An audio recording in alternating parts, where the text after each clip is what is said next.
নমস্কার, আমি কৌশিক আচার্য।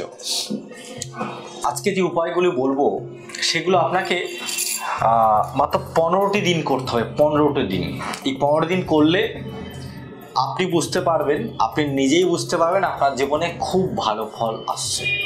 5টি উপায় আপনাকে 15 দিন মাত্র মেনে চলুন, তারপরে আপনি বুঝতে পারবেন। তারপর যদি মনে হয় আপনি আপনার জীবনের সঙ্গে এটা কন্টিনিউ করবেন তো আপনি করবেন।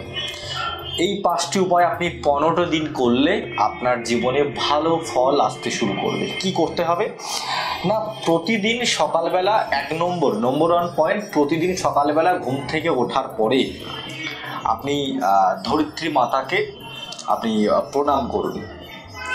দ্বিতীয়ত, তারপরে যখন আপনি স্নান করবেন, 2 নম্বর পয়েন্টে যখন আপনি স্নান করবেন, সূর্যদেবকে জল অর্পণ করুন, তাকে অর্ঘ্য দিন। 3 নম্বর হচ্ছে কি, আপনাকে কপালে ঠাকুরের কোনো না কোনো তিলক আপনাকে কপালে ছোট্ট করে লাগাতে হবে।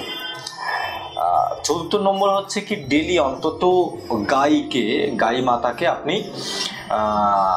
রুটি খাওয়াতে হবে, অন্য কোনো খাবার নয়, কিন্তু মাতাকে রুটি খাওয়াতে হবে। চতুর্থ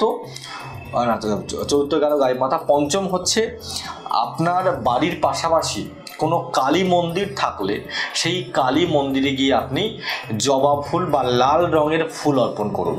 তাহলে মা কালী সন্তুষ্ট হবেন বা মা দুর্গা সন্তুষ্ট হবেন।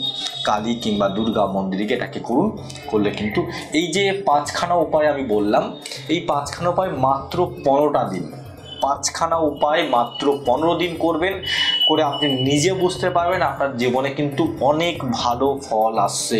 আপনার জীবনে অনেক খারাপ সময়গুলোকে পেরিয়ে গিয়ে ভালো সময়ের সম্মুখীন কিন্তু আপনি হচ্ছেন। এটাকে মেনে চলতে পারলে খুব দারুণ রেজাল্ট কিন্তু আপনার জীবনে আসবে। নমস্কার।